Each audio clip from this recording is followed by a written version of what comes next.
এর আগের দিন পল সায়েন্সে আর্টিকেল ৭৪ আর্টিকেল ৭৫ বুঝছিলা? বলো কাউন্সিল অফ মিনিস্টার্স কততম আর্টিকেলে? প্রাইম মিনিস্টারের কথা কততম আর্টিকেলে? প্রাইম মিনিস্টারের কথা আর্টিকেল ৭৪। যদি বলে প্রাইম মিনিস্টারের কথা কততম আর্টিকেল? আর্টিকেল ৭৪। এইবার যদি বলে রাষ্ট্রপতি প্রাইম মিনিস্টারকে নিযুক্ত করে কততম আর্টিকেল? অন্যান্য মন্ত্রীদের নিযুক্ত করে। প্রধানমন্ত্রীকে শপথ বাক্য কে পাঠ করায়? কততম আর্টিকেল হবে তাহলে? বোঝা গেল তো? তাহলে আর্টিকেল ৭৪-এ কি বলা ছিল? আর্টিকেল ৭৪-এ বলা ছিল আমাদের দেশের একটা ওই কাউন্সিল অফ মিনিস্টার্স থাকবে, তার লিডার, তাকে নেতৃত্ব কে দেবে? প্রধানমন্ত্রী। তার মানে পরীক্ষায় প্রশ্ন আসে দুই রকম। পরীক্ষায় প্রশ্ন আসবে যে প্রাইম মিনিস্টারের কথা কততম আর্টিকেলে বলা আছে? ৭৪। যদি বলে প্রাইম মিনিস্টারকে রাষ্ট্রপতি নিযুক্ত করে অ্যাপয়েন্টমেন্ট দেয় কততম আর্টিকেল? আর্টিকেল ৭৫। ঠিক আছে তো? অন্যান্য মন্ত্রীদের নিযুক্ত করে কে? কততম আর্টিকেল? ৭৫। আর হচ্ছিল তোমার শপথ বাক্য পাঠ করায় কে? রাষ্ট্রপতি। আচ্ছা, রাষ্ট্রপতি কোন সভার সদস্য হইতে হবে? যে কোনো একটা হলেই হবে, লোকসভা নয়তো রাজ্যসভা। আচ্ছা বলো আমাদের কাউন্সিল অফ মিনিস্টার্সে কত পার্সেন্ট সদস্য থাকবে? কার 15%? লোকসভার 15%। এই কথাটা কততম আর্টিকেলে লেখা আছে? আর্টিকেল ৭৫-এ। ঠিক আছে তো? আচ্ছা, কাউন্সিল অফ মিনিস্টার যারা হবে তাদেরকে কিসের সদস্য হইতে হবে? লোকসভা নয়তো রাজ্যসভা। কিন্তু যদি না হয় কতদিনের মধ্যে অবশ্যই হইতে হবে? 6 মাসের মধ্যে নিযুক্ত হইতে হবে। এইটা কততম আর্টিকেলে বলা আছে? ৭৫। শুধুমাত্র ৭৪-এ কি বলা আছে? প্রধানমন্ত্রী থাকবে আমাদের দেশে, এই কথাটা বলা আছে। আর কি বলা আছে? কাউন্সিল অফ মিনিস্টার্সের কথা বলা আছে। ৭৫-এ কি বলা আছে? অন্যান্য মন্ত্রীদের নিযুক্তি এবং প্রধানমন্ত্রীর নিযুক্তি কে করবে? রাষ্ট্রপতি। শপথ বাক্য কে পাঠ করাবে? রাষ্ট্রপতি। বলো এবার কাউন্সিল অফ মিনিস্টার্স কি কি নিয়ে তৈরি হয়? সামনের সারিতে কে থাকবে? তারপরে যদি স্টেট মিনিস্টার কোনো ক্যাবিনেট মিনিস্টার যদি না থাকে তাহলে ওই দায়িত্ব কাকে দেওয়া হয়? State minister with independence charge. বোঝা গেল তো? বলো ইন্ডিয়ান গভর্নমেন্ট কাকে বলা হয়? না, কাউন্সিল অফ মিনিস্টার্সকে। তাহলে ইন্ডিয়ান গভর্নমেন্ট কাকে বলবো? কাউন্সিল অফ মিনিস্টার্সকে। আচ্ছা, ক্যাবিনেট কি নিয়ে গঠন হয়? ক্যাবিনেট মিনিস্টার এবং পিএম দুইটারই প্রতিনিধিত্ব করবে কে? প্রাইম মিনিস্টার, তাই না? আচ্ছা বলো কোনটা বড় বডি, ক্যাবিনেট নাকি council of minister? Council of মিনিস্টারে কতজন থাকতে হবে? আর ক্যাবিনেটে? আচ্ছা, সব সময় প্রধানমন্ত্রী সচরাচর মিটিং কার সঙ্গে করে? কাউন্সিল অফ কার সাথে করে? ক্যাবিনেট। আচ্ছা, শুরু থেকে আমাদের সংবিধানে ছিল কোনটা, ক্যাবিনেট নাকি কাউন্সিল অফ মিনিস্টার? ক্যাবিনেট যুক্ত হয়েছে কবে? তোমাদের নোটটা তো মানে আমি ভুল লিখছি, আজকে দেখলাম ওইটা মানে 1900 কত সাল? 1978 সালে 44তম সংবিধান সংশোধনী। ওইটা মানে 74 নাকি কি দেখলাম। আমি বলছিলাম 44ই, ওই লিখতে গিয়ে হয়তো ভুল করছি, একটু ঠিক করে নিবা। 1978 সালে 44তম হবে। ভালো করে ওইটা সম্ভবত 74 নাকি কত লেখা আছে। তাহলে বোঝা গেল তো? তাহলে শুরুর থেকে ছিল। তারপরে বলো গুরুত্বপূর্ণ সিদ্ধান্ত প্রধানমন্ত্রী কার সঙ্গে নিবে? ক্যাবিনেটের সঙ্গে। আচ্ছা, বৈঠক বিরল কোনটা? সচরাচর বৈঠক করে গুরুত্বপূর্ণ। আচ্ছা, কিচেন ক্যাবিনেট কাকে বলা হয়? কিচেন ক্যাবিনেট মানে ওর হঠাৎ করে ডিসিশন নিতে হলে সবার প্রথমে যাদের সঙ্গে আলোচনা করবে তাদেরকে নিয়ে যেই ক্যাবিনেটটা গঠন, সেটা কি বলবো? Kitchen cabinet. বোঝা গেল তো? এইটুকু আমি বলে ফেলাইছি। আজকে দেখবো আর্টিকেল 76। আজকে কি দেখবো? আর্টিকেল 76। আর্টিকেল 76 এখানে কি বলা আছে? অ্যাটর্নি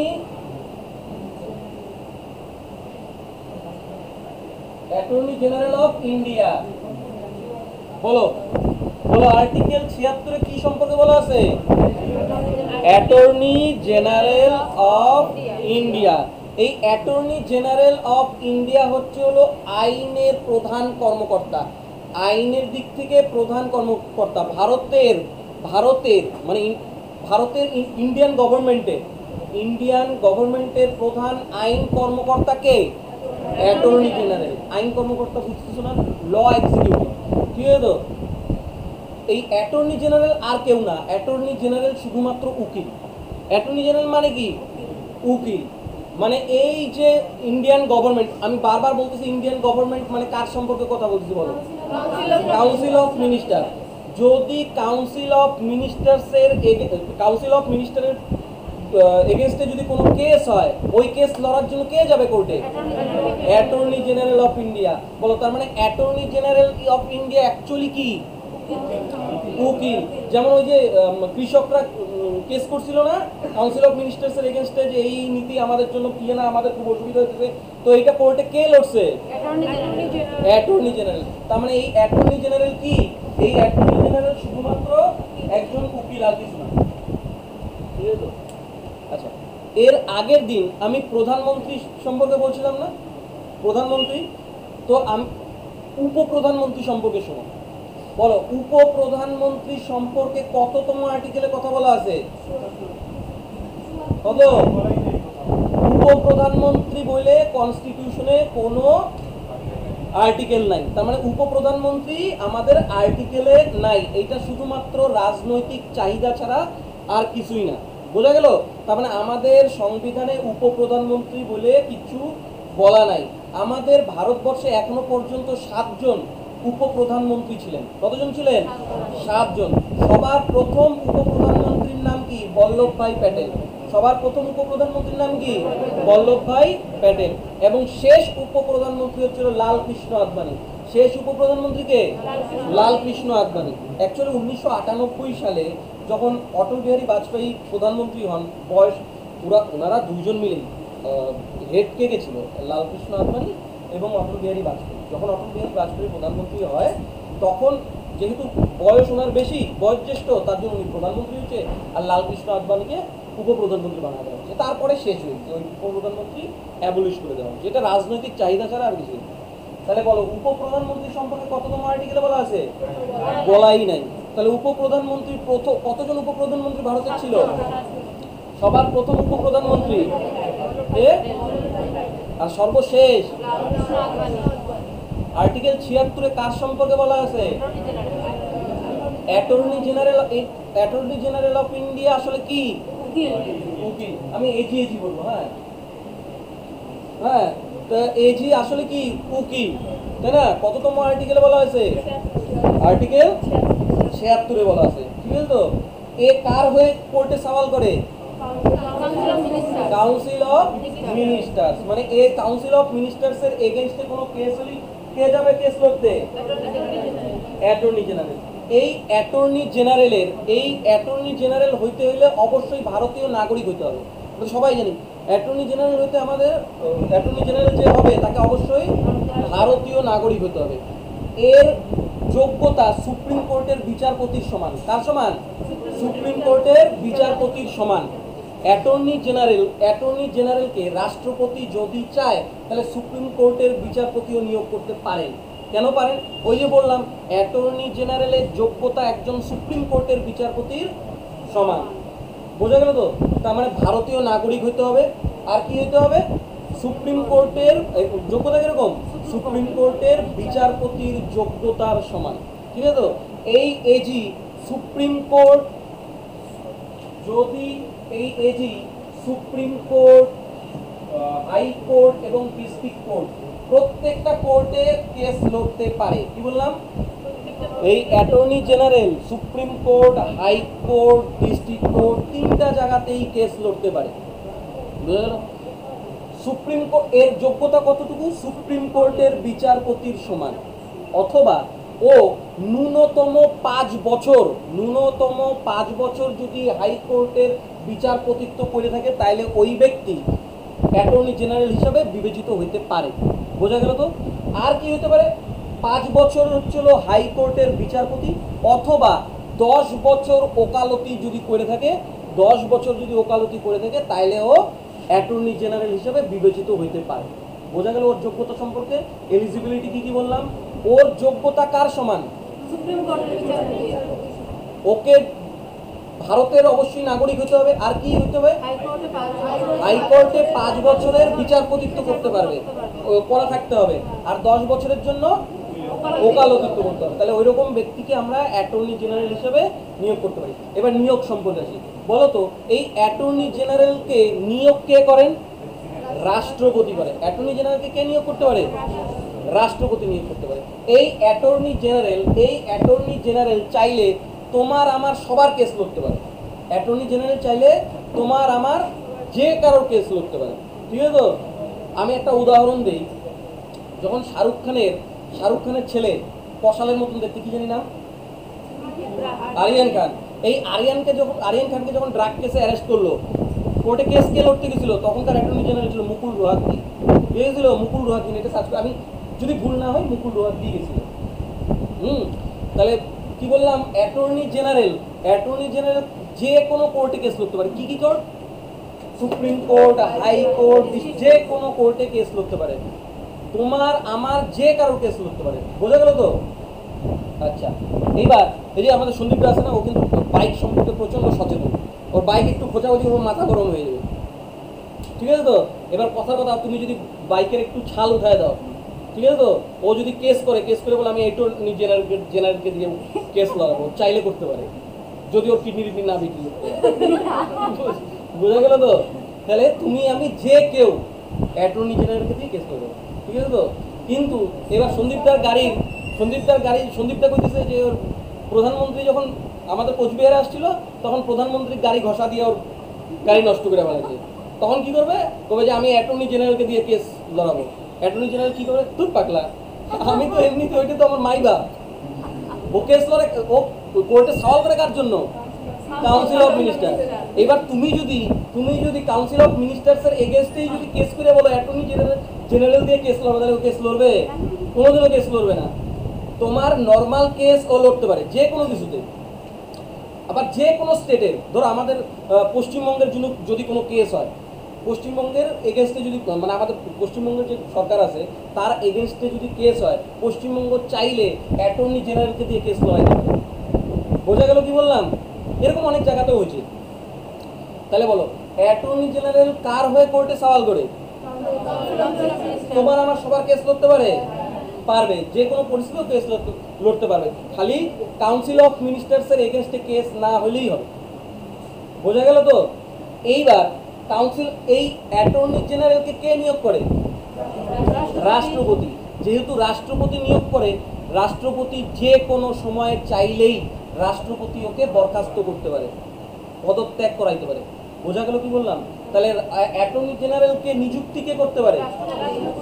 আর পদচ্যুত কে করাইতে পারে? যে কোনো সময়। এবার বলো, এইবার যদি তুমি অ্যাটর্নি জেনারেল হও, রাষ্ট্রপতি চাইলেই তোমাকে যদি পদচ্যুত করায় দেয়, তোমার কেরিয়ার কি মানে ঠিকঠাক থাকবে? হ্যাঁ, সিকিউরিটি আছে তোমার ক্যারিয়ারের? কোনো সিকিউরিটি নাই। এই জন্য অ্যাটর্নি জেনারেলকে যে কারোর কেস লড়ার অধিকার আছে। এই জন্য অ্যাটর্নি জেনারেল যে কারোর কেস লড়ার অধিকার আছে। এবার কাউন্সিল অফ মিনিস্টার্স কয়, ও তো আমাদের কেস লড়ে, আবার মানুষের কেস লড়ে পয়সা উপার্জন করে। এবার অ্যাটর্নি জেনারেল যদি কারোর কেস লড়ে, ও কত টাকা কামাই করবে হিসাব আছে? যেহেতু ও তোমাদের কাছ থেকেও টাকা নিয়ে কেস লড়বে, এবার কাউন্সিল অফ মিনিস্টার কয় যে পাবলিকের কাছ থেকেও টাকা নেয়, আবার আমার কাছ থেকেও টাকা নেয়, তা তো হবে না, আমি পয়সা দিব না। এই জন্য আমাদের সংবিধানে অ্যাটর্নি জেনারেলের সময়কাল উল্লেখ নাই এবং ওদের বেতনও উল্লেখ নাই। বোঝা গেল কি বললাম? তাহলে বলো, অ্যাটর্নি জেনারেলের বেতন সংবিধানে উল্লেখ আছে? নাই। সময়কাল উল্লেখ আছে? নাই। এবার পরীক্ষায় যদি প্রশ্ন আসে, বলি অ্যাটর্নি জেনারেলের সময়কাল 5 বছর, 6 বছর, 10 বছর, নির্দিষ্ট নয়, তাহলে অ্যান্সার কি হবে? অ্যাটর্নি জেনারেলের বেতন উল্লেখ আছে? অ্যাটর্নি জেনারেল কার হয়ে সওয়াল করে? কাউন্সিল অফ মিনিস্টার, কিন্তু আদার্স কেসও ও লড়তে পারে। বোঝা গেল তো অ্যাটর্নি জেনারেল? বলো, অ্যাটর্নি জেনারেলকে নিযুক্ত কে করবে আর পদচ্যুত কে করবে? রাষ্ট্রপতি। বোঝা গেল? বলো, অ্যাটর্নি জেনারেলের যোগ্যতা হাইকোর্টে 5 বছর, বা হাইকোর্টে 5 বছরের কি, আর এমনি ওকালতি 10 বছর। অ্যাটর্নি জেনারেলের যোগ্যতা কার সমান? সুপ্রিম কোর্টের বিচারপতি হিসেবে ও কোনোদিন নিযুক্ত হইতে পারে? ও নিযুক্ত হইতে পারে। বোঝা গেল তো? এই অ্যাটর্নি জেনারেলের মতনই আরেকটা এজি আছে, এটাকে বলা হয় অ্যাডভোকেট জেনারেল। কি বলা হয়? Advocate general. এই অ্যাডভোকেট জেনারেলও আর কিচ্ছু না, উকিল। প্রত্যেকটা রাজ্যের একটা করে অ্যাডভোকেট জেনারেল থাকবে, প্রত্যেকটা রাজ্যের একটা করে অ্যাডভোকেট জেনারেল থাকবে। ঠিক একই রকম ভাবে আমাদের পশ্চিমবঙ্গের অ্যাডভোকেট জেনারেল হচ্ছে কিশোর দত্ত। আমাদের পশ্চিমবঙ্গের অ্যাডভোকেট জেনারেল কে? কিশোর দত্ত। মনে থাকবে? তাহলে কততম আর্টিকেলে আছে অ্যাডভোকেট জেনারেল? 165। কততম আছে? এটা আমি স্টেটে যখন আবার ঢুকবো তখন আবার অ্যাডভোকেট জেনারেল সম্পর্কে বলবো। তাহলে যদি বলে সেন্ট্রালে যেরকম অ্যাটর্নি জেনারেল আছে, একই ক্ষমতা সম্পন্ন স্টেটে কে থাকে? কততম আর্টিকেলে বলা আছে? বোঝা গেল তো? এই এজি ক্লিয়ার? অ্যাটর্নি জেনারেলের বেতন ফেতন সবকিছু ক্লিয়ার? এই অ্যাটর্নি জেনারেল বর্তমানে 16তম অ্যাটর্নি জেনারেল হচ্ছে হলো 16th অ্যাটর্নি জেনারেল কে বলতে পারবা? 16তম অ্যাটর্নি, 16তম না, আর ভেঙ্কট রমানি। 16তম অ্যাটর্নি জেনারেল কে? আর ভেঙ্কট রমানি।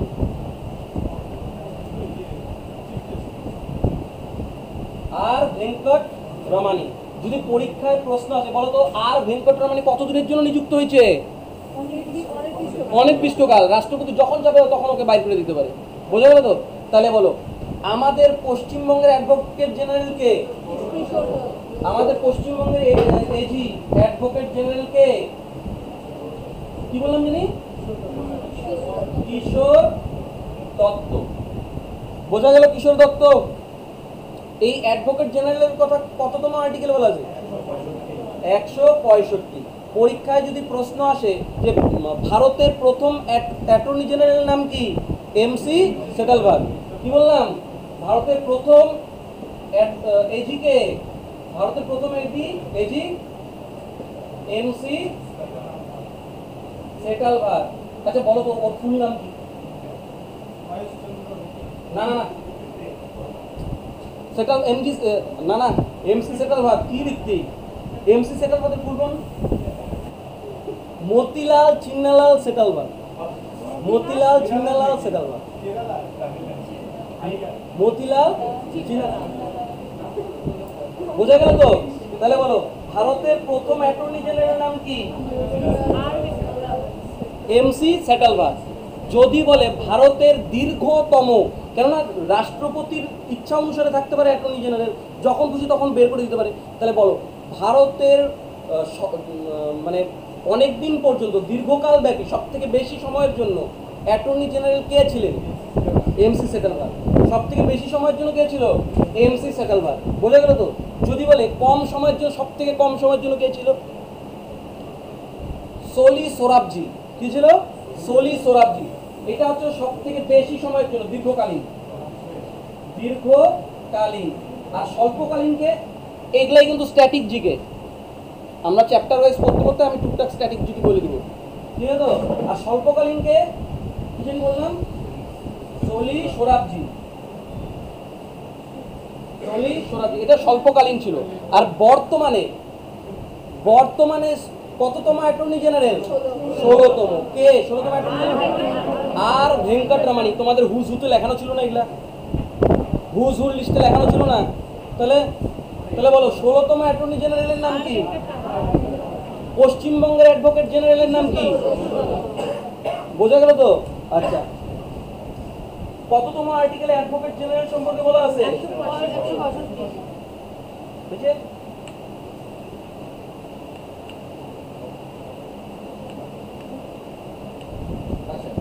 এই অ্যাটর্নি জেনারেলকে সহযোগিতা করার জন্য সলিসিটর জেনারেল নিযুক্ত হয়। কে নিযুক্ত হয়? Solicitor general. সলিসিটর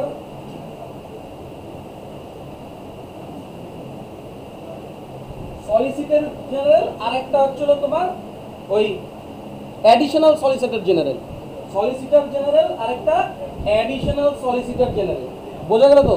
বলো, এই সলিসিটর জেনারেল আর ওই অ্যাডিশনাল সলিসিটর জেনারেলের কে এরাও উকিল। আমাদের অ্যাটর্নি জেনারেলও যেরকম উকিল, সেরকম সলিসিটর জেনারেল এবং অ্যাডিশনাল সলিসিটর জেনারেল দুইজনই উকিল। ঠিক আছে তো? খালি এতটুকু মাথায় রাখবা, এই অ্যাটর্নি জেনারেলের যোগ্যতা কার সমান? সুপ্রিম কোর্টের বিচারপতি সমান। তাহলে সলিসিটর জেনারেলের যোগ্যতা কার হবে? হাইকোর্টের বিচারপতির সমান। তার মানে অ্যাটর্নি জেনারেল কোন কোন জায়গায় কেস লড়তে পারে? টুকটাক জিনিস কিন্তু জিজ্ঞাসা সুপ্রিম কোর্ট, হাইকোর্ট আর ডিস্ট্রিক্ট কোর্ট। তাহলে সলিসিটর জেনারেল কি করবে? হাইকোর্ট আর ডিস্ট্রিক্ট কোর্ট। তাহলে বলো তো অ্যাডিশনাল কার হবে? পারবা তো? তাহলে বলো সলিসিটর জেনারেলের কাজ কি? অ্যাটর্নি জেনারেলকে সহযোগিতা করা। ঠিক আছে তো? অ্যাটর্নি জেনারেলের কথা কততম আর্টিকেল বলা আছে? আর্টিকেল 76-এ বলা থাকলেও সলিসিটর জেনারেল এবং অ্যাডিশনাল সলিসিটর জেনারেলের কথা সংবিধানে উল্লেখ নাই। পরীক্ষা জিজ্ঞাসা করবে সলিসিটর জেনারেল কততম আর্টিকেলে লেখা আছে? উল্লেখ নেই। বর্তমানে ভারতের সলিসিটর জেনারেল হচ্ছে তুষার মেহতা। কে নাম? তুষার মেহতা। বোঝা গেল তো? এই কয়েকটা নাম ইম্পর্টেন্ট কিন্তু। ভারতের সলিসিটর জেনারেলের নাম কি? তুষার মেহতা। সলিসিটর জেনারেলের কাজ কি? অ্যাটর্নি জেনারেলকে সহযোগিতা করা। বোঝা গেল তো? অ্যাটর্নি জেনারেল সম্পর্কে আর কিছু নেই। বুঝছে?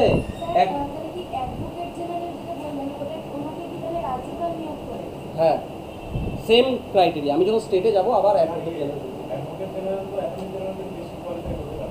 হ্যাঁ, হইতেই পারে।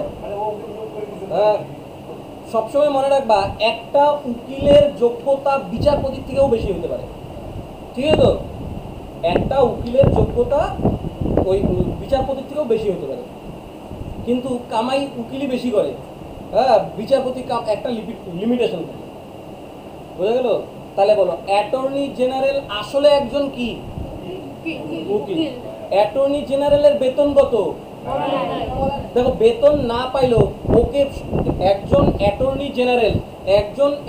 জেনারেল মেম্বার অফ পার্লামেন্টের প্রত্যেকটা সদস্যের যেরকম ফেসিলিটি পায়, ঠিক একই রকম ফেসিলিটি অ্যাটর্নি জেনারেলও পায়। বোঝা গেল তো কি বললাম? তাহলে বলো, দাঁড়াও, অ্যাটর্নি জেনারেল কি বললাম? অ্যাটর্নি জেনারেল সুপ্রিম কোর্টের বিচারপতির যোগ্যতা সম্পন্ন। এই অ্যাটর্নি জেনারেল মেম্বার অফ পার্লামেন্টের যত সদস্য তারা যতটুকু ফ্যাসিলিটি পায়, একই রকম ফ্যাসিলিটি অ্যাটর্নি জেনারেল পায়। ওর থাকা, ও যেখানে থাকবে নিশ্চয়ই তোমার আর আমার 5,000 টাকা ভাড়া দিয়ে থাকবে না। ওইখানে প্রায় 80,000, 90,000, 1 লাখের মতন ভাড়া ওর থাকতেই লাগে। গাড়ি, গার্ড, এক্সট্রা খাওয়া দাওয়া সব কি পায়? অ্যাটর্নি জেনারেল পায়। অ্যাটর্নি জেনারেল এইবার মেম্বার অফ পার্লামেন্টে কোনো যদি আর্গুমেন্ট হয়, বিরোধীরা যদি ওই কাউন্সিল অফ মিনিস্টার্সের এগেনস্টে যদি কোনো রকম কথাবার্তা বলে, সবার আগে যুক্তি দেওয়ার জন্য কে আসে? Attorney general. অ্যাটর্নি জেনারেল আইসে বলবে যে এরকম এনআরসিতে কোনো দোষ নাই, এনআরসি আমরা লাগু করতে পারি, এততম সংবিধানের এত অনুচ্ছেদে এই অমুকটা লেখা আছে। কেননা সংবিধান সম্পর্কে কার মুখস্থ? Attorney general. কিন্তু মেম্বার অফ পার্লামেন্ট যারা কাউন্সিল অফ মিনিস্টার, ওরা অতটা তো জানে না। হ্যাঁ, তো রাহুল গান্ধী যদি এরকম দোষারোপ করতে থাকে, তোমার মানে ওই মেম্বার অফ পার্লামেন্টে যারা সাংসদ থাকবে তারা কার কাছে আর্জি জানাবে? Attorney general. তারা দেখেন তো কী সব আবল তাবল কথা বলতে, আপনি আমাদের একটু কথা বলে দেন তো। তখন ও আইসা যুক্তি দেখাবে, যত কথা আছে, যত যুক্তি আছে সেকে দেখাবে অ্যাটর্নি জেনারেল। ঠিক আছে তো? কিন্তু এই অ্যাটর্নি জেনারেল লোকসভা, রাজ্যসভা কোনো পক্ষের সদস্য না হয়েও পার্লামেন্টে উপস্থিত থাকতে পারে। তাহলে কোন ব্যক্তি লোকসভা এবং রাজ্যসভার সদস্য না হয়ে পার্লামেন্টে উপস্থিত থাকতে পারে? লোকসভা, রাজ্যসভার সদস্য না হয়েও সদস্যদের মতন ফেসিলিটি পাইতে পারে কে? বোঝা গেল তো? অ্যাটর্নি জেনারেলের এতটুকু। কিন্তু এই অ্যাটর্নি জেনারেল কোনো পার্লামেন্টে কোনো কিছুতে ভোট দিতে পারবে না। কোনো কিছুতে ভোট, কেননা কোনো বিল যদি পাশ করতে হয় সংসদের তো সবার ভোটাভুটি করতে লাগে, বিরোধীরাও ভোট দেয়, যারা ওইখানে সরকারের পক্ষে তারাও ভোট দেয়, কিন্তু এই ভোটিংয়ের সময় অ্যাটর্নি জেনারেল কবে যে আমি যাই একটু বাইরে থেকে ক্যান্টিন থেকে চা খাই আসি, তাই না? তার মানে বলো অ্যাটর্নি জেনারেল কি সদস্যদের মতন ফেসিলিটি পাবে? কিন্তু ভোট ক্ষমতা আছে, ভোট দেওয়ার ক্ষমতা, ভোট দেওয়ার ক্ষমতা, ও সরকারের পক্ষে বিভিন্ন প্রস্তাব পার্লামেন্টে রাখতে পারে, ওইটা ওর অধিকার, কিন্তু ভোটের ক্ষমতা নাই। তাহলে এবার আমার সাথে রিপিট করো, বলো অ্যাটর্নি জেনারেল কততম আর্টিকেলে বলা আছে? কততে? 76। অ্যাটর্নি জেনারেল কার যোগ্যতা সম্পন্ন? সুপ্রিম কোর্টের বিচার। অ্যাটর্নি জেনারেল হইতে আর কি যোগ্যতা দরকার? বিচারপতিত্ব করতে হবে। আর অ্যাটর্নি জেনারেলকে সহযোগিতা করার জন্য কে নিযুক্ত হয়?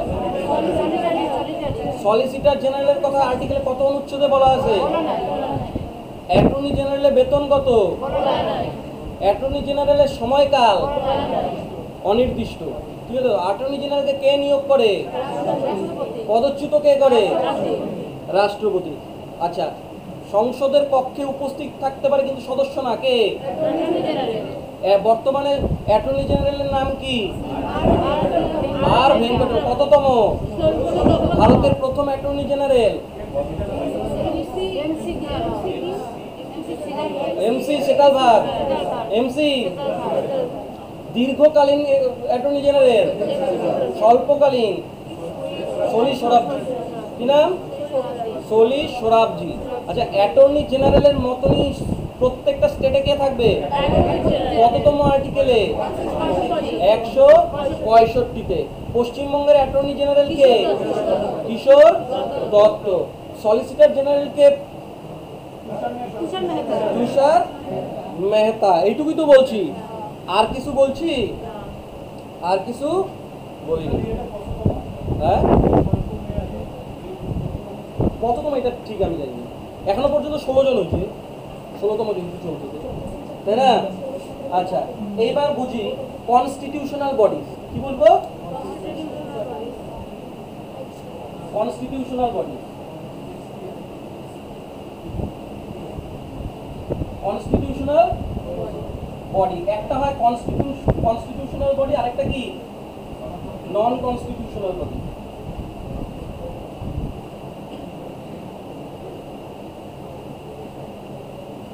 তাহলে কনস্টিটিউশনাল বডি আর non constitutional body. Constitutional body কোনটা? আমাদের সংবিধানে যেই সব বডি সম্পর্কে বলা আছে সেইগুলোকে বলা হয় কনস্টিটিউশনাল বডি। বোঝা গেল কি বললাম? কনস্টিটিউশনাল বডি কাকে বলে? আমাদের সংবিধানে যেই সব বডির কথা লেখা থাকে সেটা হচ্ছে কনস্টিটিউশনাল বডি। বলো তাহলে অ্যাটর্নি জেনারেল কি কনস্টিটিউশনাল বডি না নন কনস্টিটিউশনাল? আমাদের কনস্টিটিউশনে অ্যাটর্নি জেনারেলের কথা বলা নাই, তাহলে বলো এজি আমাদের কি? Constitutional body. ফিনান্স কমিশন আমাদের কি? ফিনান্স কমিশন কি? Constitutional body. কেন? এটা কততম আর্টিকেলে বলা আছে? 280। কত? 280। তারপরে যদি বলে নির্বাচন কমিশন আমাদের কি? Election commission. সংবিধানে বলা আছে? বলা আছে। কততম আর্টিকেল? 324। ইউপিএসসি কি? ইউপিএসসি এসপিএসসি কি? কনস্টিটিউশনাল। ইউপিএসসি, তারপরে কি এসপিএসসি, এগুলো আমাদের কি? কততম আর্টিকেল? 312 থেকে 315, তাই না? তাহলে কি বললাম? তাহলে 15 থেকে 312 থেকে শুরু হলো না? সর্বভারতীয় পৃথক গঠন করতে পারে। হ্যাঁ, ওই তো 315 ধরো না, 315। এবার ঠিক আছে, ইউপিএসসি। তাহলে আবার বলো, তাহলে কনস্টিটিউশনাল বডি কাদেরকে বলবো? তাহলে কনস্টিটিউশনাল বডি কাদেরকে বলবো? সংবিধানে যাদের কথা বলা আছে, মানে আর্টিকেল যাদের আছে সেটাই হচ্ছিল কি? যেমন attorney general, election commission, UPSC SPSC. বোঝা গেল তো? Finance commission. আর নন কনস্টিটিউশনাল বডি কাদেরকে বলবো? মানে যারা, যাদের সংবিধানে উল্লেখ নাই তাদেরকে বলা হয় কি? এই নন কনস্টিটিউশনাল বডি আবার দুই রকম, একটা স্ট্যাচুয়ারি বডি আর একটা নন স্ট্যাচুয়ারি বডি। স্ট্যাচুয়ারি বডি স্ট্যাচুয়ারি বডি, আরেকটা কি?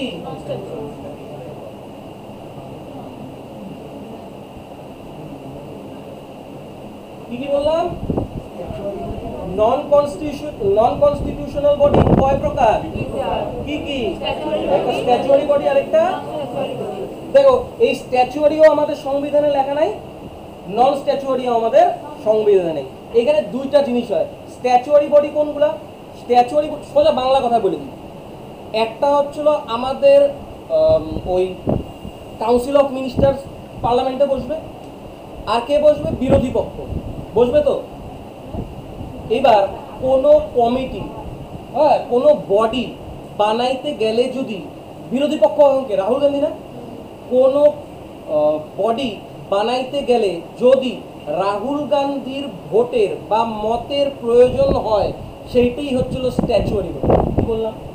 কোনো বডি বানাইতে গেলে যদি রাহুল গান্ধীর ভোট বা মতের প্রয়োজন হয়, সেইটাই হচ্ছে হলো আমাদের স্ট্যাচুয়ারি বডি। স্ট্যাচুয়ারি বডির উদাহরণ বলে কি?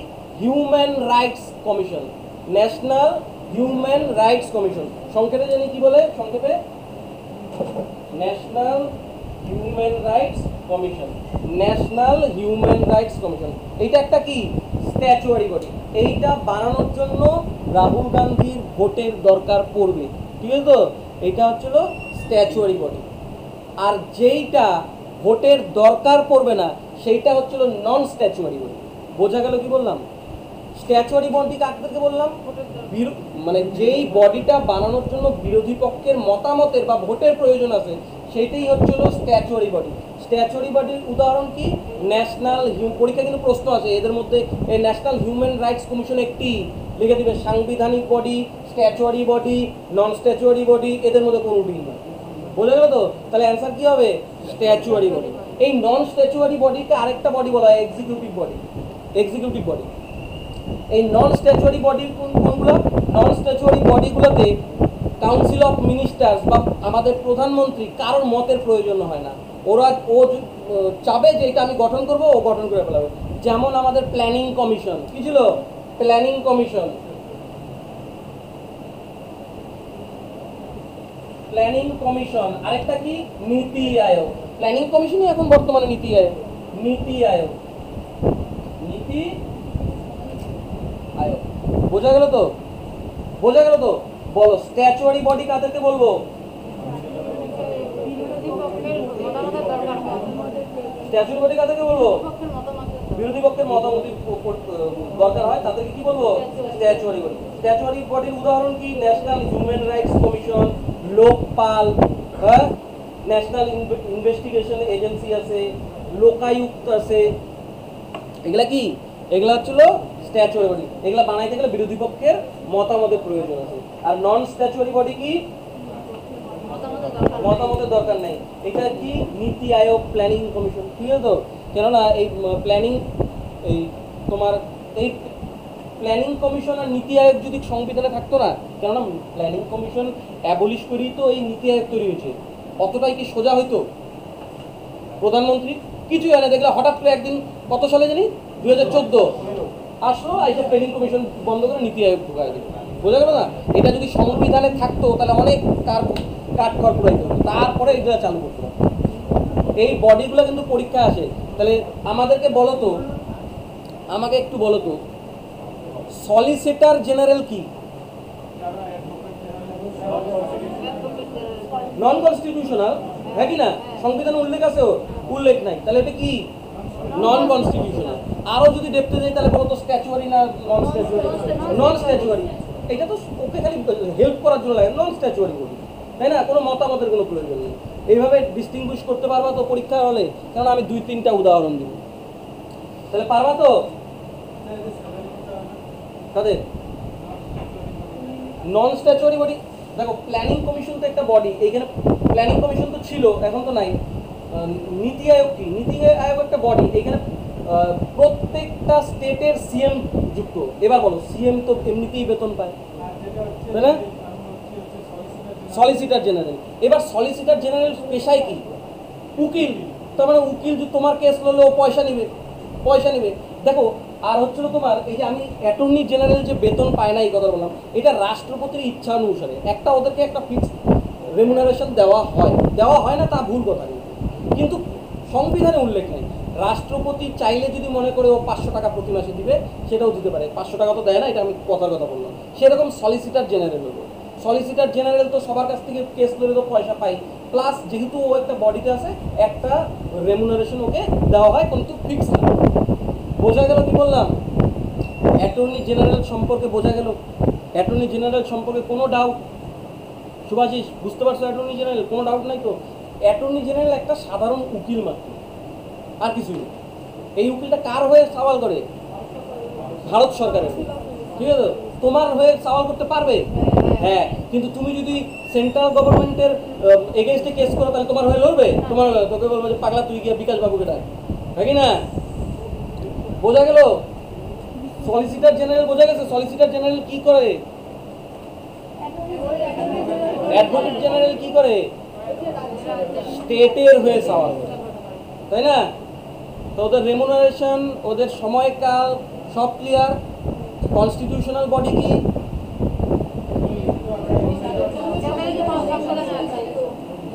আর নন কনস্টিটিউশনাল বডি কি? একটা স্ট্যাচুয়ারি বডি কি নন কনস্টিটিউশনাল?